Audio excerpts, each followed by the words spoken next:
6वीं class के प्यारे विद्यार्थियों ਹੁਣ ਆਪਾਂ ਤੁਹਾਡੀ ਅਭਿਆਸ 3.5 ਦਾ ਤੀਜਾ ਕੁਐਸਚਨ ਕਰਨ ਜਾ ਰਹੇ ਹਾਂ। ਹੁਣ ਇਹ ਕੁਐਸਚਨ ਸਟੇਟਮੈਂਟ ਕੁਐਸਚਨ ਨੇ ਜਿਹੜੇ LCM ਦੇ ਉੱਪਰ ਬੇਸਡ ਨੇ, ਪਰ ਪੇਪਰ ਦੇ ਵਿੱਚ ਆਇਆ ਹੋਇਆ ਕੁਐਸਚਨ ਸਾਨੂੰ ਕਿਵੇਂ ਪਤਾ ਲੱਗੇਗਾ ਕਿ ਉਹਦੇ ਵਿੱਚ HCF ਕੱਢਣਾ ਹੈ ਜਾਂ LCM ਕੱਢਣਾ ਹੈ। ਇਸ ਦੇ ਬਾਰੇ ਵੀ ਮੈਂ ਤੁਹਾਨੂੰ ਪਹਿਲਾਂ ਆਪਣੀ ਵੀਡੀਓ ਦੇ ਵਿੱਚ ਦੱਸ ਚੁੱਕਾ ਹਾਂ ਜਦੋਂ ਅਸੀਂ HCF ਦੇ ਸਟੇਟਮੈਂਟ ਕੁਐਸਚਨਸ ਕੀਤੇ ਸੀਗੇ। ਬਸ ਦੁਬਾਰਾ ਦੱਸ ਦੇਣਾ ਆ ਕਿ LCM ਕਦੋਂ ਕੱਢਣਾ ਹੈ। ਆਪਾਂ ਜਦੋਂ ਪੰਜਾਬੀ वाले बच्चे देख लो लिखा है वंडी जावे, देख रहे हो वंडी जावे, ठीक है। याद रखना है भाग वो नंबर जो पता कर रहे हैं उसनू भाग करना है। देखो ना वो छोटी संख्या पता करो जो 6 10 ਅਤੇ 8 नाल भाग हो जाए, मतलब वो भाग हो रही है ना, इस करके LCM निकलेगा। इंग्लिश वाले बच्चे तो बहुत ही सौखा है। बता डिविजिबल तो बाद बाय लिखा, देखो लिखा बाय जी, डिविजिबल तो बाद बाय लिखा है या डिवाइडेड तो बाद बाय लिखा है, बाय लिखा है ना, इट मीन LCM निकलना है। जे बाय वर्ड नहीं लिखा विच divide which is divisible which divides लिखा है तो फिर HCF। जे बाय वर्ड आ गया ना डिविजिबल तो बाद डिवाइड तो बाद तो फिर LCM। समझ लगी बल। हूँ डिविजिबल तो बाद बाय लिखे है ना, तो फिर जेकर बाय वर्ड आ गया इंग्लिश वाले बच्चे याद रख लो तो LCM निकलना है। डिविजिबल डिविजिबल तो बाद बाय आना चाहिए, डिवाइडेड तो बाद बाय आना चाहिए, तो LCM ही निकलना है। याद रख लियो। थोड़े सामने मैं एग्जाम्पल देना, देखो आ थोड़ा तीजा क्वेश्चन है डिविजिबल बाय, आ थोड़े सामने चौथा क्वेश्चन है डिवाइडेड तो बाद बाय आ गया, आ थोड़ा पंजवां क्वेश्चन है देखो इतने डिविजिबल तो बाद बाय आ गया, LCM निकलेगा। आ थोड़ा 6वां क्वेश्चन है देखो एग्जैक्टली डिविजिबल तो बाद बाय आ गया, डिविजिबल तो बाद बाय आ गया, LCM निकलना है। आ थोड़ा 7वां क्वेश्चन है बेटा, ये डिविजिबल तो बाद बाय नहीं लिखा, लेकिन ध्यान ना देखो इतने की लिखा है इकट्ठियां वजियां होन तो दोबारा इकट्ठियां कदों वजनगियां, अगेन टॉल टूगैदर। जो भी अगेन टॉल टूगैदर लिखा है या इकट्ठियां कदों वजनगियां तो LCM कढ़ना है। याद रख लियो। 7वें क्वेश्चन भी सेम है, 8वां भी तुसीं देख सकते हो, तुहाडे कोल है अगेन, उत्थे सीगा अगेन टॉल टूगैदर, इत्थे है अगेन स्टैप टूगैदर, दिख रहा है, जां इकट्ठियां फिर इकट्ठे कदम रखणगे, तो इस केस के विच LCM ही निकलेगा। तो ये तुहानूं चंगी तरह समझ लग गया। इंग्लिश वाले बच्चों को डिविजिबल तो बाद बाय आ जाए या डिवाइडेड तो बाद बाय आ जाए तो LCM निकलता है, जां again step together again tall together, इस तरह के क्वेश्चन के LCM निकलता है। याद रखना बेटा, इस तरह के सवालों बहुत कन्फ्यूजन होती है बच्चों को। हुण मैं तुहानूं यही 8 क्वेश्चन प्रॉपर करके दिखाऊंगा। देखो ध्यान नाल, देखो बेटा कहता find the smallest number which is divisible by 6 8 ते 10। तो तुसीं की करोगे 6 8 ते 10 का लासावा पता करोगे। इस तो पिछले सवाल की वीडियो के तुहानूं मैं लासावा पता करना सिखाया सीगा। सब तो पहला असीं सलूशन दे विच की लिखांगे 6 8 अते 10 का लासावा बराबर लगी गल समझ। इंग्लिश वाले बच्चे की लिखणगे LCM ब्रैकेट दे विच 6 8 10। ਹੁਣ LCM ਕੱਢੀਏ। ਸਭ ਤੋਂ ਪਹਿਲਾਂ ਪੜਾ ਲੈਣਾ ਉਹਦਾ 2 ਦਾ 3 ਦਾ 5 ਦਾ 7 ਦਾ 11 ਦਾ 13 ਦਾ, ਇਸ ਤਰ੍ਹਾਂ ਦੇ ਪਾੜੇ ਲੈਣੇ ਹੁੰਦੇ ਨੇ ਆਪਾਂ। ਹੁਣ ਸਭ ਤੋਂ ਪਹਿਲਾਂ ਅਸੀਂ 2 ਦਾ ਪਾੜਾ ਲਵਾਂਗੇ ਬੇਟਾ। ਹੁਣ ਜਿਹੜੀ ਰਕਮ 2 ਦੇ ਪਾੜੇ ਤੇ ਆਉਂਦੀ ਹੈ ਉਹ ਫਟਾਫਟ ਲਿਖ ਦਿਓ, ਜਿਹੜੀ ਨਹੀਂ ਆਉਂਦੀ ਉਹਨੂੰ ਸੇਮ ਉਤਾਰ ਦੇਣਾ। 6 2 ਦੇ ਪਾੜੇ ਤੇ ਕਰਨਾ 2 1 2 2 2 4 2 3 6 2 ਚੌਕਾ 8 2 5 10। ਲਓ ਜੀ, ਹੁਣ ਇਹਨਾਂ ਰਕਮਾਂ ਦੇ ਵਿੱਚੋਂ ਕੋਈ ਰਕਮ ਹੈਗੀ ਜੋ 2 ਦੇ ਪਾੜੇ ਤੇ ਜਾਂਦੀ ਹੈ? हाँ जी, आ वाली हैगी है। तो फिर बाकी रकम जी नहीं है सेम उतार लो। 2 के पढ़े तो 4 कदों आता है? 2 ते। आई समझ। हुण इन्हां तिन्हां दे विचों कोई रकम जी 2 के पढ़े तो जाती है हैगी है, तो फिर बाकी रकमां सेम उतार लो। 2 के पढ़े तो सिर्फ आ रकम जाएगी। हुण इन्हां दे विचों 2 के पढ़े तो कोई रकम नहीं जाती, तो हुण 3 का पढ़ा, 3 के पढ़े तो सिर्फ एक रकम जाती है, बाकी सेम उतार दिओ। 3 एकम 3। हुण ये रकम 5 के पढ़े तो गई 1 1 1। तो जब सारे एक हो गए तो लासावा की आ गया तुहाडे कोल 2 गुना, सारे गुणा करते हो 2 गुना 2 गुना 2 गुना 3 गुना 5, 2 दूनी 4 4 दूनी 8 8 होती है 24, गुणा रह गया 5, 120 आंसर आ गया बेटा जी। है ना कितना सौखा।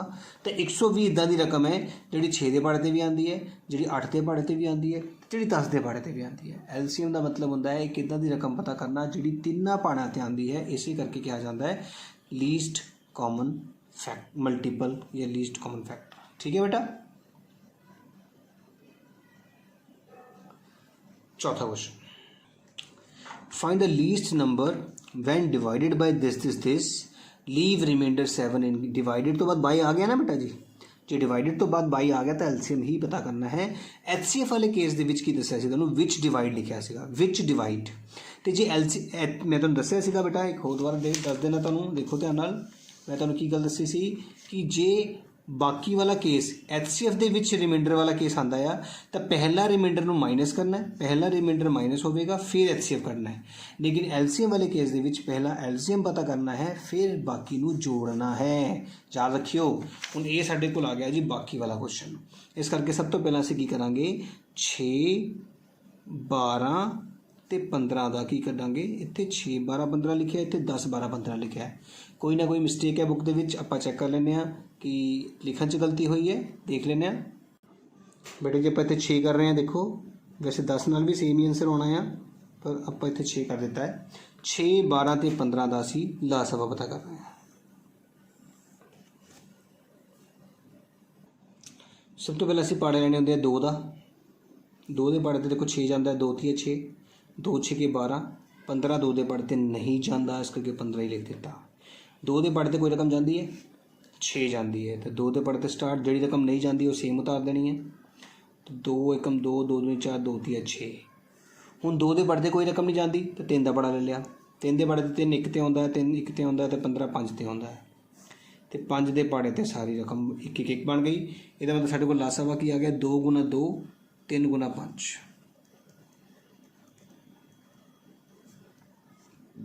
5 दूनी 15 दूनी 30 दूनी 60। ਹੁਣ ਇਹ ਤਾਂ ਆਇਆ ਸੌਰੀ LCM ਲਾਸਾਵਾ ਆ ਗਿਆ ਨਾ। ਹੁਣ ਸਾਡੇ ਕੋਲ ਰਿਮਾइंडर ਦਿੱਤਾ ਗਿਆ ਨਾ, ਤੁਹਾਨੂੰ ਮੈਂ ਕੀ ਸਮਝਾਇਆ ਸੀਗਾ, ਲਾਸਾਵਾ ਵਾਲੇ ਕੇਸ ਦੇ ਵਿੱਚ ਅਸੀਂ ਰਿਮਾइंडर ਜੋੜਦੇ ਹਾਂ ਤਾਂ ਲੋੜੀਂਦੀ ਸੰਖਿਆ ਕੀ ਆਏਗੀ ਸਾਡੇ ਕੋਲ 60 ਜਮਾ ਜਿੰਨਾ ਬਾਕੀ ਦਿੱਤਾ ਗਿਆ ਹੈ। आंसर रिक्वायर्ड नंबर, इंग्लिश वाला बच्चा की लिखेगा रिक्वायर्ड नंबर। तो इस तरह बेटा जेकर तुहाडे कोल डिवाइडेड बाय वाला क्वेश्चन है तो LCM निकलेगा, तो जे रिमाइंडर दिता है तो प्लस हो जाएगा। ओके, अगला क्वेश्चन देखो बेटा। 5th क्वेश्चन थोड़ा ध्यान नाल समझने की लोड़ है, बहुत ही इंपॉर्टेंट क्वेश्चन भी है। नाले कहते कि find the greatest 4 digit number which is exactly divisible by. Divisible तो बाय आंदे नाल ही समझ गया ਆਪਾਂ LCM ਕੱਢਣਾ है, कहता 12 18 ਤੇ 30 ਦਾ। ਉਹ ਤਾਂ ਚਲੋ ਸਾਈਡ ਤੇ ਗੱਲ ਹੋ ਗਈ, ਸਾਨੂੰ ਪਤਾ ਲੱਗ ਗਿਆ ਕਿ ਅਸੀਂ LCM ਪਤਾ ਕਰਨਾ ਹੈ। ਪਰ ਗੱਲ ਦੇਖੋ ਨਾ, ਗ੍ਰੇਟੈਸਟ 4 ਡਿजिट ਨੰਬਰ ਦੀ ਗੱਲ ਕਰ ਰਿਹਾ। ਤੁਹਾਨੂੰ ਸਾਰਿਆਂ ਨੂੰ ਪਤਾ 6ਵੀਂ ਕਲਾਸ ਤੋਂ ਅਸੀਂ ਕਰਦੇ ਆ ਰਹੇ ਹਾਂ ਕਿ 4 ਅੰਕਾਂ ਦੀ ਵੱਡੀ ਤੋਂ ਵੱਡੀ ਸੰਖਿਆ ਗ੍ਰੇਟੈਸਟ 4 ਡਿजिट ਨੰਬਰ ਹਮੇਸ਼ਾ 9999 ਹੁੰਦਾ ਹੈ। ਹੁਣ ਇਹਦਾ ਕੀ ਰੋਲ ਹੈ ਇਸ ਕੁਐਸਚਨ ਦੇ ਵਿੱਚ ਫਿਰ? वो तो समझ लग गई कि डिविजिबल तो बाद बाई लिखी है तो LCM कटना है, तो ये बहुत ही बड़ा रोल है। तो सब तो पहले 12 18 ते 30 LCM पता करो, फिर मैं तुम दसदा की करना। ठीक है, तो सब तो पहले असी LCM पता करने जा रहे हैं। कि LCM पता कर रहे हैं 12 18 और 30 का। तुम सारे पता सब तो पहले असी 2 का पढ़ा लेना होंगे। 12 आंदा 6 ते, 18 आंदा 9 ते, 30 आंदा 15 ते। हुण कोई रकम है जी 2 के पढ़ते जाती है, देखो ध्यान नाल सोचो। यस 6 जाती है, तो 2 के पढ़ते 6 गया 3 ते, बाकी कोई जाता ही नहीं 2 के पढ़ते। हूँ 3 का पढ़ा लिया, 3 एकम 3 3 3 9 5 3 15, फिर 3 का पढ़ा लिया, 3 एकम 3 5 नहीं जाता, फिर 5 का पढ़ लिया, असी सारे एक हो गए बेटा जी। तो लासावा कितना आ गया तुहाडे कोल 2 गुना 2 गुना 3 गुना 3 गुना 5, 2 दूनी 4 ती 12 ती 36, 36 नूं असी 5 गुना करिए तो साडे कोल आ जाता है 180। तुसी लासावा पता कर लिया बेटा जी। हुण असली क्वेश्चन स्टार्ट होंदा है। हुण असी ये देखना है कि 9999 ये रकम दे विच वड्डी तो वड्डी संख्या किहड़ी होएगी जिहड़ी 180 नाल भाग होएगी। इहदा मतलब असी की करांगे, हुण लोड़ींदी संख्या किद्दां पता करेंगे, ध्यान नाल देखना बेटा क्वेश्चन। तो लोड़ींदी संख्या पता करन लई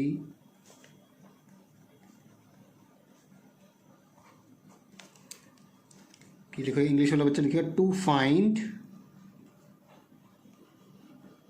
रिक्वायर्ड नंबर,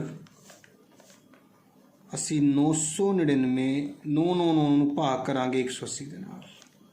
ਧਿਆਨ ਨਾਲ ਸਮਝੋ ਬੇਟਾ, ਜੀ ਇਹ ਵਾਲਾ ਕੁਐਸਚਨ ਆ ਗਿਆ ਤਾਂ ਕਿੱਦਾਂ ਕਰਨਾ ਹੈ, ਐਲਸੀਐਮ ਕੱਢ ਲੈਣਾ ਹੈ। ਐਲਸੀਐਮ ਜੋ ਆ ਗਿਆ ਉਸ ਨਾਲ ਵੱਡੀ ਤੋਂ ਵੱਡੀ ਸੰਖਿਆ ਨੂੰ ਭਾਗ ਕਰਨੀ ਹੈ। ਹੁਣ ਕਰੀਏ ਭਾਗ ਸਟਾਰਟ। 999 ਨੂੰ 180 ਨਾਲ ਭਾਗ ਕਰਨੀ ਹੈ। ਇਹ ਦੋਨੇ ਕੰਮ ਦੇਖੋ ਕਾਪੀ ਤੇ ਕਰਨੇ ਆ, ਸਮਝੋ ਧਿਆਨ ਨਾਲ। ਸਭ ਤੋਂ ਪਹਿਲਾਂ ਅਸੀਂ ਐਲਸੀਐਮ ਪਤਾ ਕੀਤਾ। ਐਲਸੀਐਮ ਤੁਹਾਡੇ ਸਾਹਮਣੇ 180 ਆ ਚੁੱਕਾ ਹੈ। ਹੁਣ ਲੋੜੀਂਦੀ ਸੰਖਿਆ ਪਤਾ ਕਰਨ ਲਈ ਅਸੀਂ ਵੱਡੀ ਤੋਂ ਵੱਡੀ 4 ਅੰਕਾਂ ਵਾਲੀ ਸੰਖਿਆ ਨੂੰ ਐਲਸੀਐਮ ਨਾਲ ਭਾਗ ਕਰਨ ਜਾ ਰਹੇ ਹਾਂ। ਹੁਣ 180 ਦਾ ਪਹਾੜਾ ਪੜਨਾ ਪੈਣਾ ਆਪਾਂ ਨੂੰ 999 ਤੱਕ। ਹੁਣ 180 × 180 ਹੁੰਦਾ ਹੈ ਨਾ। देखो 18 का पढ़ा पढ़ सकते हो तुम। 18 × 18 18 दूनी 36 18 3 54 है ना। 18 चौका 72 आ रही समझ। तो 18 पंजा 90। तो जे 18 पंजा 90 है तो 18 पंजा 900 हो गया ना। 180 पंजा 900। बकाया 9 ऊपरों भी तार लिया 9। फिर 18 पंजा 900 बकाया आ गया 99। ठीक है ना। हुन बकाया 99 आ गया। तो हुण लोड़ींदी संख्या की करांगे, ध्यान नाल देखना सारे ने। लोड़ींदी संख्या की करांगे 9999 दे विचों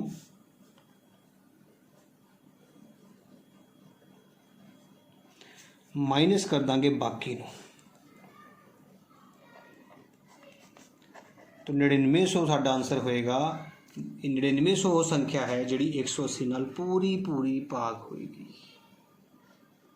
उम्मीद है तुहानूं समझ आया होगा। सबसे पहला 4 अंकों की वड्डी तो वड्डी संख्या लिख ली, फिर असीं तीनों का लासावा पता किया तो इन्हों भाग करना है।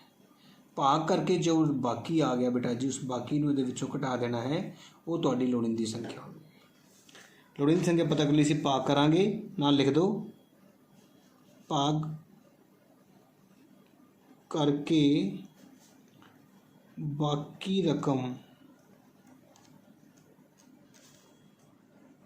संख्या विचों घटाओ। ठीक है ना बेटा।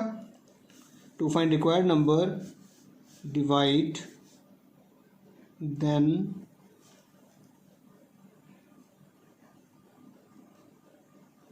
Reminder will be subtract from number.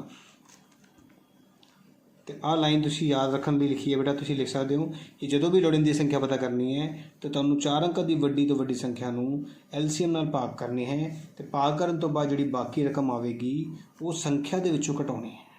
तो वो साडा आंसर आ गया। उम्मीद है समझ आया होगा। सेम इसी तरह का एक सवाल होर करते हैं, पर उहदे विच ग्रेटेस्ट की थां लोएस्ट आ जाऊगा। तो करन दा तरीका तो सेम ही रहेगा बेटा जी। बेटा 6वें क्वेश्चन जो देखो तुहानूं की कह रहा है, कहना find the smallest 4 digit number. बेटा पहले ग्रेटेस्ट की गल हो रही थी, हुण स्मॉलेस्ट की गल हो रही है। तुहानूं पता है कि 4 अंकों वाली छोटी तो छोटी संख्या किद्दां बनाते हैं, एक तो बाद 0 लगा के। तो ये तुहाडी 4 अंकों की छोटी छोटी संख्या हो गई। एग्जैक्टली डिविजिबल तो बाय है, तो इसका मतलब एलसीएम निकलना है। असीं इन्हां दा एलसीएम कड्ढण लगे हैं। देखो ध्यान नाल सारे 15 24 ते 36 का एलसीएम 2 दे पहाड़े ते 15 नहीं जाता, 24 12 ते 18 ते 36 जाता है। फिर 2 दे पहाड़े ते 15 नहीं जाता, 12 6 ते जाता है, 18 9 ते जाता है ना। फिर 2 दे पहाड़े ते 15 नहीं जाता, 6 जाता है, 3 ते 9 नहीं जाता। फिर 3 का पढ़ा लिया 3 5 15, 3 एकम 3 3 3 9। फिर 3 का पढ़ा लिया 5 नहीं जाता, 3 एकम 3। फिर 5 का पढ़ा लिया तो अच्छी तरह एलसीएम करना आ चुका होएगा। तो एलसीएम साढ़े कोल की आ गया है, देखो 2 गुना 2 गुना 2 गुना 3 गुना 3 गुना 5। तो साढ़े कोल आ गया 2 दूनी 5 30 15 15 30 45, 2 दूनी 4 दूनी 8, 360 आ गया साढ़े को लासावा बेटा जी। हम की तरीका समझाया जाएगा तुहानूं कि जे लासावा निकल गया तो फिर इस रकम नूं इहदे नाल की करनी है भाग, तो जो बाकी आ गया वो इहदे विचों हुण घटाना नहीं है, हुण जोड़ना है बेटा। छोटी तो छोटी संख्या है ना, जो छोटी संख्या कट रहे हो तो बाकी नूं जोड़ना है, तो वड्डी सी तो घटाना है, क्योंकि जे तेरे विचों घटाता तो फिर 3 अंकों की संख्या हो जाएगी ना। याद रखियो। देखो बेटा लिख लिया कि लोड़ींदी संख्या जे प्राप्त करने लई 1000 ते 360 नूं भाग करके जो बाकी आएगा उसनूं संख्या मतलब 1000 दे विच ही जोड़ देना है। To find required number 1000 divided by 360 then add remainder in 1000। ਹੁਣ ਆਪਾਂ 1000 ਨੂੰ 360 ਨਾਲ ਭਾਗ ਕਰਨ ਜਾ ਰਹੇ ਹਾਂ ਬੇਟਾ ਜੀ। ਹੁਣ 360 ਦੇ ਪਹਾੜੇ ਤੇ ਸਿਰਫ 2 ਤੇ ਹੀ 720 ਆਉਂਦਾ ਹੈ ਤੇ ਬਕਾਇਆ ਆ ਗਿਆ ਸਾਡੇ ਕੋਲ 280। ਇਹਦਾ ਮਤਲਬ ਅਸੀਂ ਕੀ ਕਰਾਂਗੇ, ਹੁਣ ਰਿਣਤੀ ਸੰਖਿਆ ਪ੍ਰਾਪਤ ਕਰਨ ਲਈ 280 ਨੂੰ 1000 ਵਿੱਚ ਜੋੜਾਂਗੇ। ਇਹਦਾ ਮਤਲਬ 1000 ਦੇ ਵਿੱਚ ਹੁਣ ਅਸੀਂ 280 ਨੂੰ ਜੋੜਿਆ ਹੈ ਤੇ ਸਾਡਾ ਆਨਸਰ ਆ ਗਿਆ 1280 ਲੋੜੀਂਦੀ ਸੰਖਿਆ।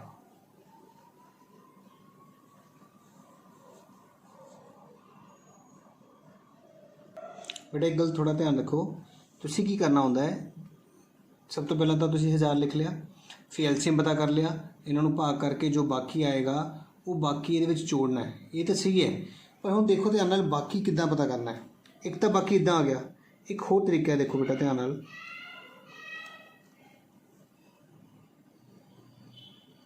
360 ਨੂੰ 3 ਨਾਲ ਕੀਤਾ ਤਾਂ ਕਿੰਨਾ ਆ ਗਿਆ, 1080।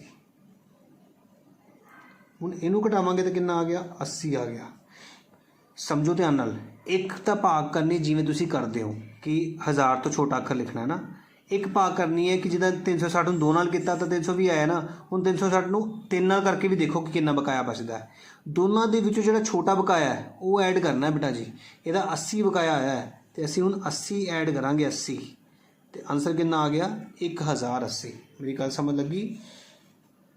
360 ਨੂੰ 1000 ਨਾਲ ਭਾਗ ਕਰਨ ਤੇ ਜੇ ਆਪਾਂ 2 ਨਾਲ ਗੁਣਾ ਕਰਕੇ 720 ਆਉਂਦਾ ਤੇ ਬਕਾਇਆ ਆ ਗਿਆ 280।